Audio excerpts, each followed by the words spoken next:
Your child isn't ignoring you on purpose. I know that probably doesn't feel true right now because you've said their name 3 times. You've asked nicely, you've asked firmly, and they are still just sitting there, doing exactly what they were doing before you opened your mouth. And somewhere in the back of your head, a voice starts whispering, "Am I doing this wrong? Are other parents going through this? Why does it feel like yelling is the only thing that actually works?" Here's what I want to tell you right at the top of this video. Yelling works. In the short term, it absolutely works. Your kid stops. They look at you. Things happen. But the reason it works has nothing to do with discipline and everything to do with your child's brain being wired for survival, not compliance. Today, I'm going to show you what's actually happening inside your child's brain when they don't listen. And I'm going to give you a 5-step approach, backed by developmental research, that works with that brain instead of against it. Stay with me, because by the end of this, you're going to look at those moments very differently. Okay, so let me start with the honest truth. I have stood in a kitchen, pasta boiling over on the stove, and yelled my child's name so loud the dog left the room. I've done it. And if you're a parent, there's a pretty good chance you've done it too. And the thing is, in that moment, it doesn't feel like a choice. It feels like the only option left. You've asked, you've reminded, you've counted to 3, nothing moved. And then something just snaps. And then 5 minutes later, when everyone's calmed down, you're sitting there thinking, okay, that didn't go the way I wanted. You are not alone in that cycle, not even close. I work with families every single day. And one of the most common things I hear from parents across all backgrounds, all parenting styles, is this exact feeling. I don't want to yell. I don't know why I keep doing it. And I feel terrible every time. Here's what I want you to hear. That feeling, that guilt, it actually means something important. It means you care deeply about how you show up for your kid. And that caring, that's the foundation we're going to build on today. But there's also something else happening, something bigger than just your kitchen. Because we live in a world that sends parents a very specific message. It sounds something like this. A well-parented child listens. A well-parented child cooperates. And if your child isn't doing those things, that's a reflection of you. And that pressure is everywhere. It's in the comment sections. It's in the playground small talk. It's in the way certain parenting accounts make it look like every transition, every bedtime, every cleanup happens with a smile. And meanwhile, somewhere on Instagram, there's a mom whose kid lines up their shoes perfectly the first time they're asked. So when your kid stares through you like you're made of glass, that pressure turns the volume up on everything. Here's what I want to offer you instead. Your child isn't defying you. Your child's brain is doing exactly what it's designed to do. And once you understand that actually understand it, everything changes. Picture this. Your child is on the floor, building something with blocks. They are locked in, fully absorbed. And in that state, this is not an exaggeration. Your voice literally may not register, not because they're ignoring you, but because of something called focused attention.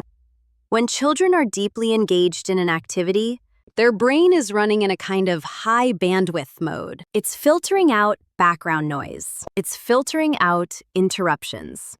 It is doing exactly what a developing brain is supposed to do when it's learning. Think about this. Have you ever been scrolling on your phone and your partner asks you something and then says hello? Did you even hear me? And you genuinely didn't? That is your child every single time. The difference is, when it happens to us, we know why. When it happens to our kids, it looks like defiance. But it isn't. Now, here's where it gets really interesting. Developmental researchers, including work done at Harvard University's Center on the Developing Child, have studied how early experiences shape the way a child's brain actually organizes itself. And what they consistently find is this. The developing brain is exquisitely sensitive to the emotional tone of the environment, not just the words, the tone. So when you call your child's name from across the room, voice raised, tension already creeping in your child's brain picks that up first, before the words even land. Dr. Joseph Ledoux at New York University has spent decades mapping what he calls the low road of the brain, a direct neural pathway from the senses straight to the fear response. It's fast, it's automatic, and it fires before the thinking part of the brain even knows what's happening. What this means in practice? When your child senses stress or threat in your voice, and children are remarkably sensitive to this, their brain's alarm system activates first. And in that activated state, they're far more likely to shut down, freeze, or argue back. Not because they're being difficult, because their brain has just gone into protection mode. And here's the cruel irony. The louder and more urgent we get, the harder it becomes for our kids to actually process what we're saying. There's another piece to this puzzle that I think is genuinely game-changing when parents understand it. Think of your child's working memory, their ability to hold instructions in mind and act on them like a small whiteboard. As adults, our whiteboards are pretty big. We can hold a grocery list, a task at work, and a mental note about the dentist appointment all at the same time. But for young children, that whiteboard is tiny, and the research on working memory development is pretty consistent about this. At around 18 months, most toddlers can reliably hold and act on a single step. One thing, pick up the ball. That's it. Add a second step, and there's a good chance the first one is already gone. By around 2, many kids can manage 2 closely related steps. Pick up the ball and put it in the basket. Still connected, still manageable. By 3, 2 unrelated steps become possible for many kids. By 5, 3 steps. And this isn't because your child is being lazy or difficult when they forget step 2. It's because their whiteboard genuinely couldn't hold all of it. So when we say, "Okay, sweetie, we need to clean up the toys, put on your shoes, grab your bag, and get to the car," for your 5-year-old, that is not a clear instruction. That is a wall of words hitting an already small whiteboard all at once. And one of 2 things happens. They do part of it, or they do none of it, because they're overwhelmed before they've even started. This is not a behavior problem. This is a brain development reality. Okay, so here's where it gets practical, because I want you to actually feel the difference between what we usually do and what the research points to. Here's what most of us do. We're in the kitchen. We need our kid to get their shoes on. We call out from across the room, "Hey, can you get your shoes on? We need to leave in 5 minutes." Nothing happens. We try again, a little louder. "Did you hear me? Shoes, now." Still nothing. And by the time we're standing in the doorway, it's been 10 minutes, and nobody has shoes. Here's what's actually happening in that scenario. Your child never removed the noise-canceling headphones. You spoke from a distance, which registered as background noise. You gave a multi-step time warning, which their working memory couldn't fully hold. And by the time any urgency arrived, both of you were already frustrated. Now, here's what the research consistently supports instead. You walk over to your child, you crouch down to their level, not standing over them. That shift in body position actually matters. Research in child development consistently shows that children are more receptive when an adult approaches them at eye level because it signals safety rather than threat.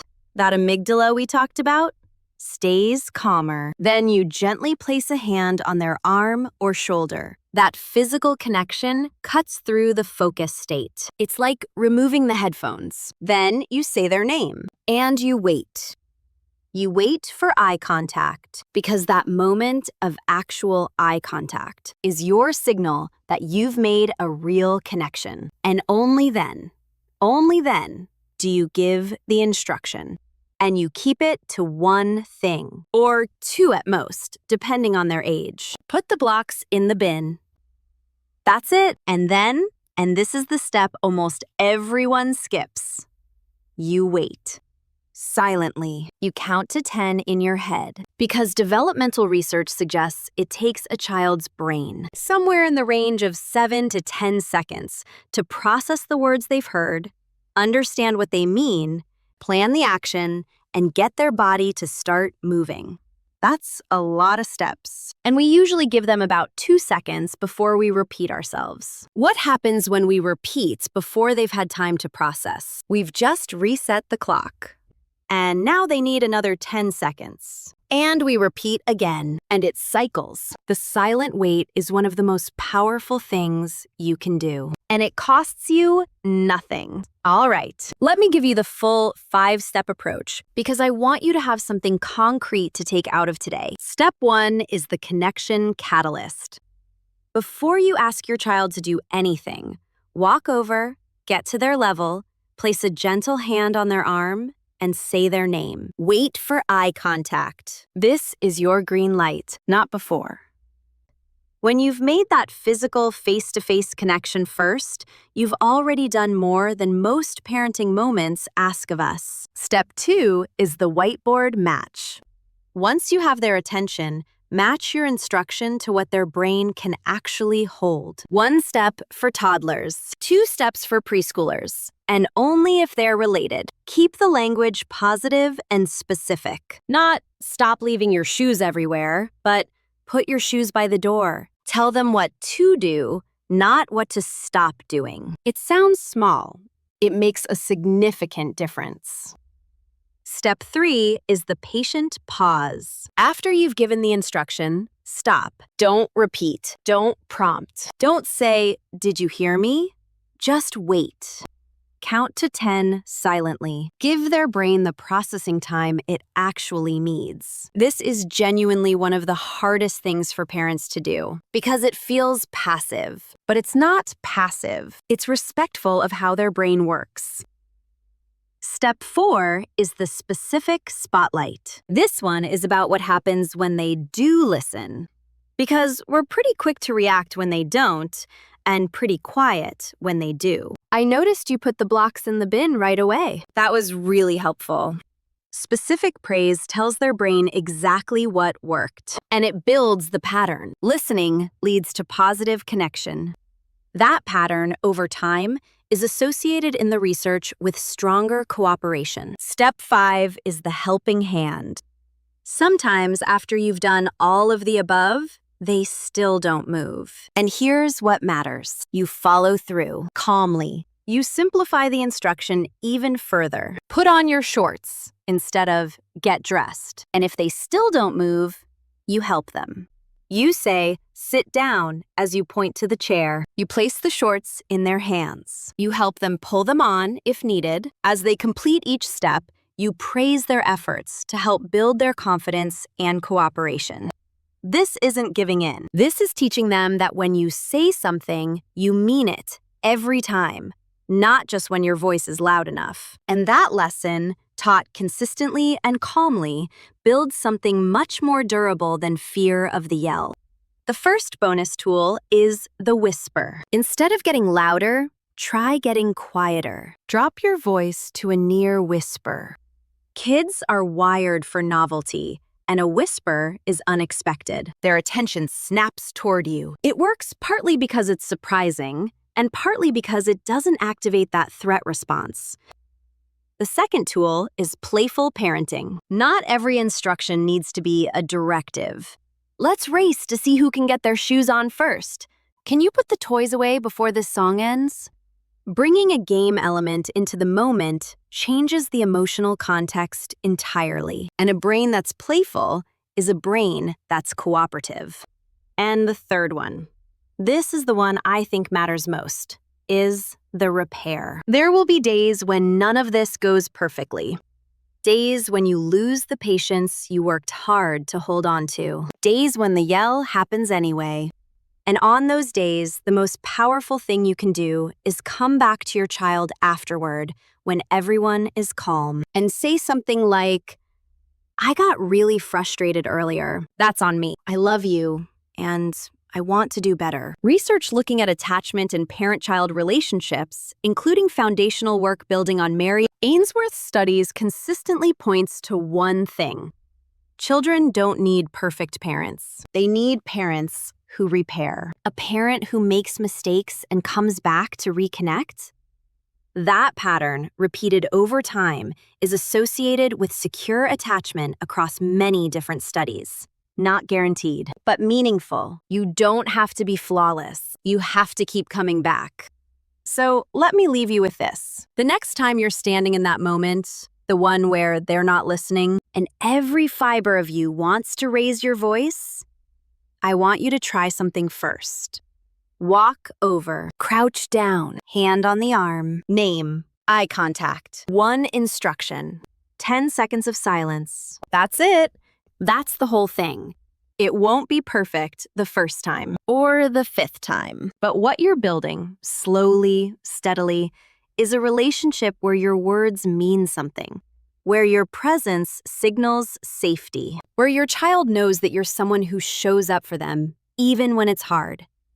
And honestly, that's not a parenting technique. That's connection. Harvard University's Center on the Developing Child has said this in different ways across decades of research. The single most consistent predictor of healthy child development isn't any particular method or program. It's the quality of the relationship between a child and their caregiver. Not perfection, not compliance, connection. You're not raising a kid who always listens on the first try. You're raising a human who feels safe enough to come to you when life gets hard. And that's the whole job. You're doing it, even on the loud days, even on the days that didn't go the way you planned. You're here, you're learning, you're trying, and that tells me everything I need to know about the kind of parent you are. Your kid is lucky to have you.